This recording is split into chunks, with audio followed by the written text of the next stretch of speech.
Namaskar. Thank you all for joining. We have with us Shri Vivek Pattanayak. So we will be discussing about the Afghanistan crisis. Shri Vivek Pattanayak is a retired IAS officer. He is a former director of ICAO, which is the International Civil Aviation Organization of the United Nations. He is a former chairman of OPSC, which is the Odisha Public Service Commission. He is a former member of International Civil Services. Now over to the founding member of Inglomacy, a former national and international civil servant, Shri Vivek Pattanayak. He will be telling us about the historical background of Afghanistan relations with India and of course about the recent crisis. Please, Mr. Pattanayak. Thank you very much, Anita, for that introduction. Thanks. And, we have already heard others. Let me make my contributions to this webinar. Mahabharata, the epic of India, has reference to Gandhari, Yes. hapless princess of Gandhar, Yes.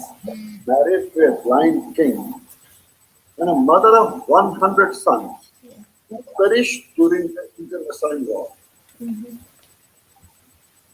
Gandhar, many believe, the ancient name of Kandahar, now in Afghanistan, Yes. traditional stronghold of Talibans. This epic depicts the previous role played by Hakuni, Gandhari's brother. According to historian Navin Sahib, the erstwhile Kalinga Empire under Kharavada included Kandahar.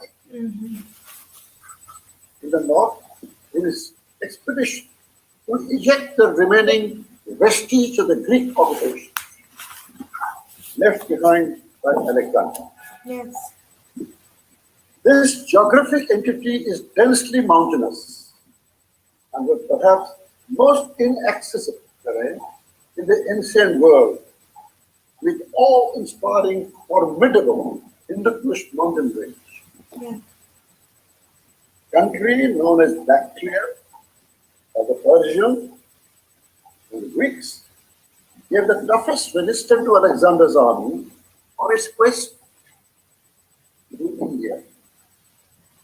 Although Alexander entered the subcontinent by Khyber Pass, while retreating for India after unsuccessful attempt to subjugate the Indian warriors, the Greek hero chose not to take the same route as his experience with Hazaras, but instead he took a circuitous route, encountering arid desert, which was like a disastrous retreat, comparable to Napoleon's infamous Russian campaign. In the 19th century, the British Army attempting to have a foothold on this country was simply annihilated. In the last half a century, two mighty superpowers, namely the erstwhile Soviet Union, now USA, had their share of misery, finding the country ungovernable and withdrawing with ignoble humiliation. The country is opposed to a multi-ethnic, multi-religious population. It has Pashtuns, Kazakhs, Uzbeks, Hazaras, and within the Pashtuns, there are many different clans. Part of the Pashtun-speaking Pathan population live beyond artificial Puran land, joined by the British, which forms now the boundary between Pakistan and Afghanistan. The Pathan population in Pakistan is sizable in number, who had a dream of establishing Pashtunism after India's partition. Khan Abdul Ghaffar, known as the Frontier Gandhi, was the pivot of this movement. Many Afghan Pathans also had in Pakistani passports. The President Ayub Khan of Pakistan was a Pathan. So is the present Prime Minister Imran Khan. The country has Sunni and Shiite population, Yes. also Hindu and Sikh population as minorities. Many tribal dialects are spoken apart from Pashto, Dari, and Fars. Having given a picture of the extent and immediate past, it is also relevant to state that country is endowed with rich mineral resources, Yes. with steel-grade iron ore, copper, aluminium, gold, silver, zinc, lithium, cobalt, and precious stones. Some are very rare, like lapis lazuli, only found in Chile and Afghanistan on Earth. Oh. In addition, there is a huge reserve of rare earth. Yes. According to the American assessment, Afghanistan is the Saudi Arabia of lithium, which has immense strategic value now and in future, as this battery is used for source of renewable energy. Yes. China, which shares its borders with this country, has also Kazakhstan, Uzbekistan, Kazakhstan, and Pakistan, by way, of course, by way of illegal ceding of the territory occupied by Kashmir, as immediate neighbors. All these countries are Muslim countries. Xinjiang, with rebellious Uyghur Muslims, is a festering wound of China, also aggravated by East Turkmenistan Islamic militants. China's ambitious border road initiative program, when it materializes, will also go through these countries. No wonder China, having immediate and future strategic economic interests in Afghanistan, is weighing the Talibans with factors.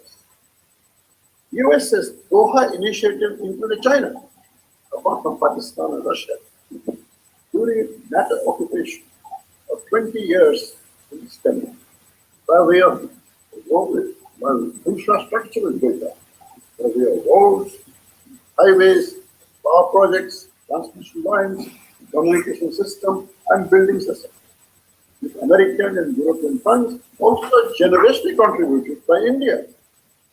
In addition, human resource upgrading, training and education is a major area where India has played its role.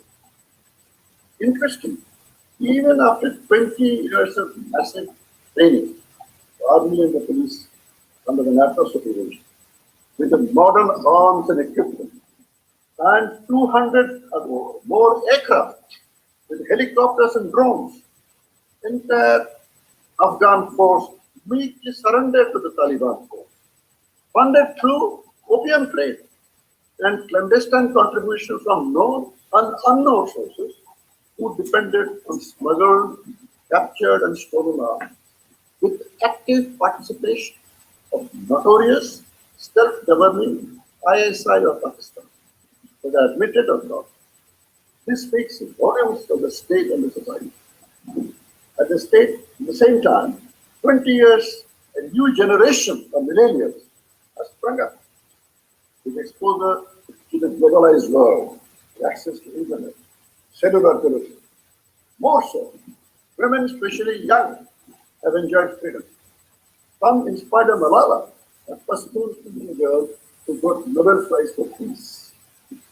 Nevertheless, Taliban, burdened with medieval ideology, promises to govern through archaic Islamic law.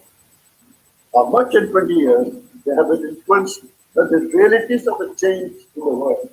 The future only will tell. Recent reports in the media do not reflect any noticeable change. This unified leadership is yet to unfold itself. Their spiritual leader, Hibatullah Akhundzadeh, a Pashtun, is related to Karzai, the former president. Yeah. News comes out. Abdullah, former chief executive officer of Afghanistan, was deputy of the president Khan. He is in contact with Akhundzadeh Along with Mr. Karzai, even Iranian protege will begin Hekmatyar is in picture. Whereabout Uzbek warlord Dostum is not clear. At the same time, Sirajuddin Haqqani, a declared terrorist by UN, is a deputy of the present leadership. Dr. Abdullah Abdul Ghani Baradar, the person who was in Pakistani jail in 2020 in a court associated with you.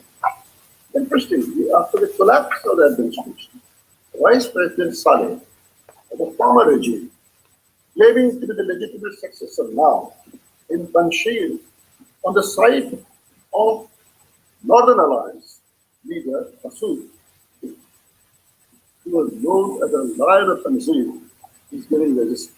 As you know, Mr. Masood was assassinated by Al-Qaeda operatives 2 days before 9/11. Kabul airport was attacked by recent suicide bombers, Yes. also set by ISK, as intelligence reports believe. That shows how volatile the situation is. Although China and Russia and Iran and Pakistan have maintained embassy in Kabul, what influence they have over the new political dispensation yet is a big question there. Yeah.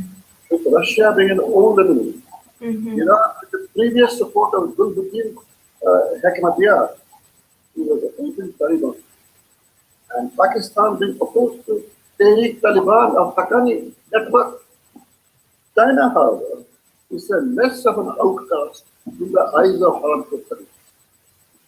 To negotiate with caution, keeping the burning Islamic uprising in its own erstwhile thinking and autonomous province, while drying a flow of funds from USA, other NATO allies, and now IMF, Taliban will perhaps depend upon its old allies like United Arab Emirates, Saudi Arabia, although the results of Qatar will not be very conducive for the time.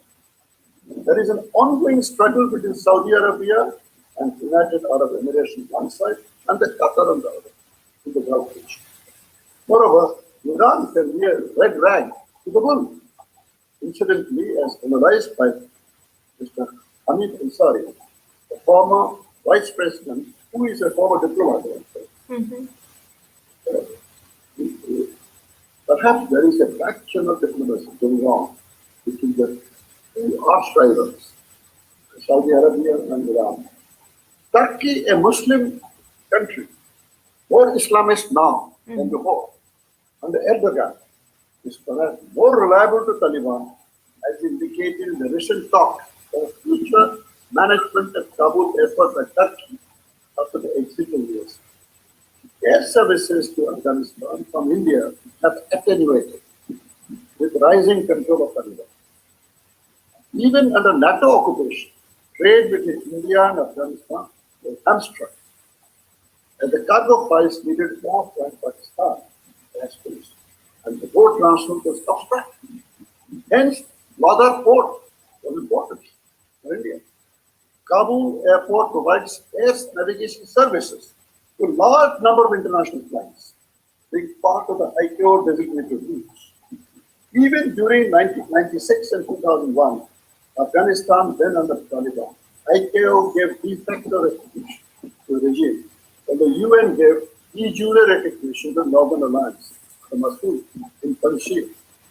Now, with the present volatile situation, air service over Afghan airspace will be kept in abeyance for reasons of safety and security. The recent Ryanair incident would deter many airlines to overfly a territory which is under an unstable condition. This would increase losses of airlines and the financial stress due to pandemic-related curtailment of flights, as they have faced Turkish history. India has to increase its vigilance with Taliban and other extremist elements and terror of Afghanistan. It would have liberal access to Pakistan and then to the occupied Kashmir, now under the same political party as that of Imran Khan. Security apparatus of India has to be strengthened. necessitating more deployment in India's financial resources, which have been strained due to pandemic-related contraction in the economy and heavy bailout packages offered by the central government. SARC for some years is under hibernation. Therefore, its role as a cooperative venture of revival of member countries' economy, education, and business. ASEAN countries will be hesitant to have trade and commerce with this country. Sanctions is expected from Western countries, although China has cautioned G7 against it. UN Sanction Committee, established by Resolution 1988 since 2011, is still alive. It covers issues like asset freeze, travel ban, and arms embargo. Would there be any consensus among permanent members of Security Council regarding relaxation or imposition of sanctions? To what extent China, Saudi Arabia, UAE, Qatar, Iran, and Turkey, even Pakistan, will be able to work with the new regime in economic matters without taking these big question mark. A crucial element in international law and diplomacy is the legitimacy of the regime of the government. Yes. State must have government which is legitimate. That depends on recognition by other states and public international organizations. Even if the governments are changed by coup d'etat or revolution, and not through election of legal transfer or succession, if other states recognize and international organizations accept the relief, the government becomes legitimate. At the present juncture, we should wait and watch how events unfold. Very rightly, the first priority will be to ensure that nationals of an involved country are safely evacuated and those who try to escape are so given free, safe passage. Thank you very much. Thank you so much, Shri Pattanayak. We have a couple of questions from our participants. Shri Nattavar Mahanti asks, in the present context, what is the role of United Nations in regard to complete violation of human rights? As everybody knows, United Nations is an organization of sovereign states. It has a Security Council, which is the executive body. And within the Security Council, you have a group of members that are permanent members. And you have veto power. In other words, each one has veto power. Unless there is a consensus among the permanent members, the Security Council becomes de facto defunct. Okay. Now, human rights violations taking place in Afghanistan by whom? Under the regime which is still to be recognized. And what action the United Nations can do, all its subsidiary organizations or Human Rights Commission, what it will do? It will pass a resolution, condemn. That's it. And then if you want to take action, then you need force.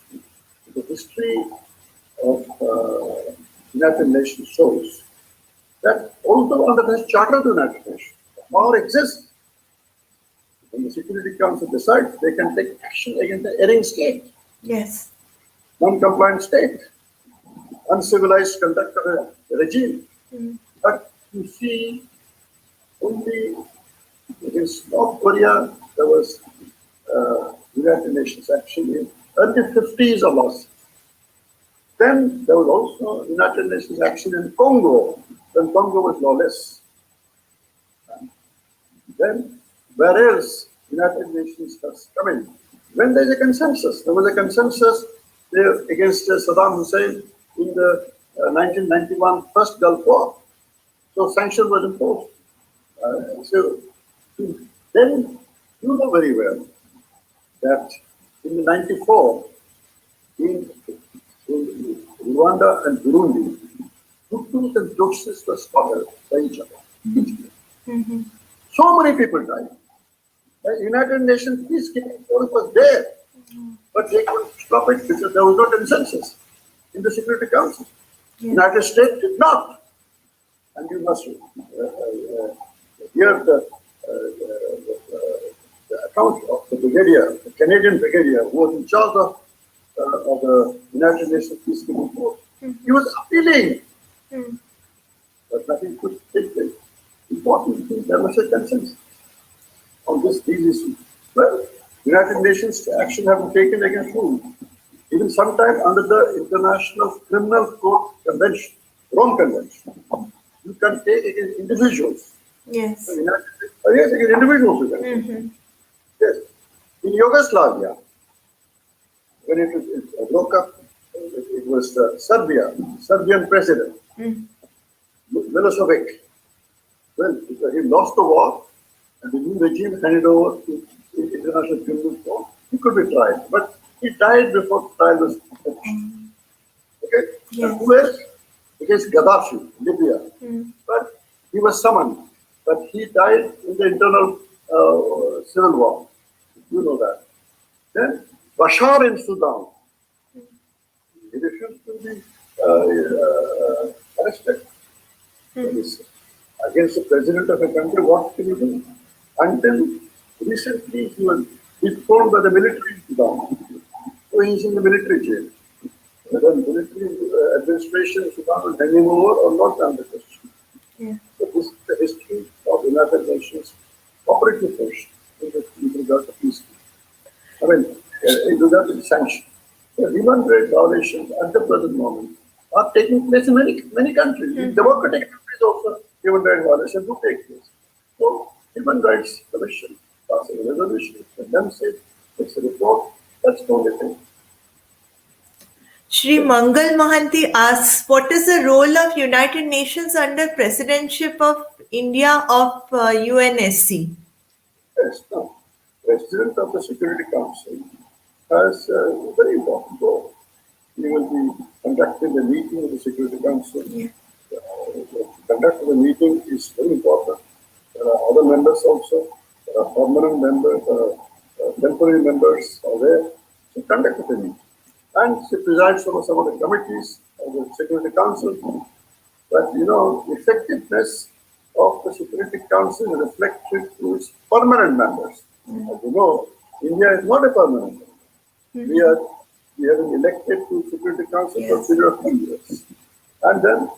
And this present presidency is rotational.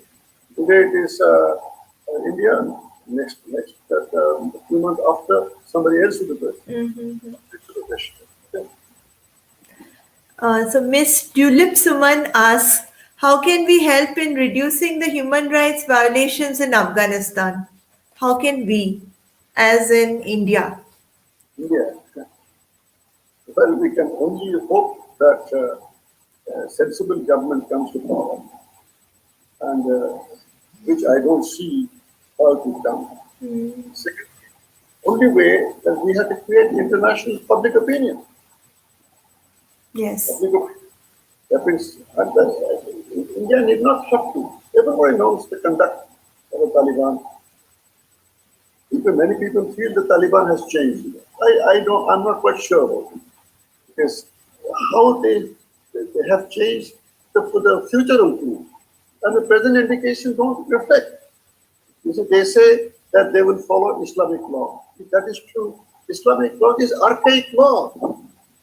Archaic law that has to be abjured. But will Taliban abjure it? The question is. Yes. And in many Islamic countries claim themselves to democratic. Also, Islamic law is followed. Take for example Pakistan. There are elections, although what kind of elections is another question. But election takes place. There is federal court, there's a Human Rights Commission there, and there are so-called separation of power. But we know there are human rights violations. And then, of course, there the military enjoys tremendous power. Then within the military, you have the ISI, which is a government, a state within a state. So there are human rights violations. And all that the Human Rights Commission can do is to pass a resolution, condemn it, and give a report, and international media will condemn. That's it. So India can only create awareness among the people, but it is there. It is there. Very true. All we can do is just hope for peace in the subcontinent. We can just pray. The pious hope. Thank you so much, Shri Pattanayak, for sparing your valuable time and for enlightening us. It was great to have you here. Thank you so much. Thank you. Thank you. Namaskar. Namaskar. Okay, all right.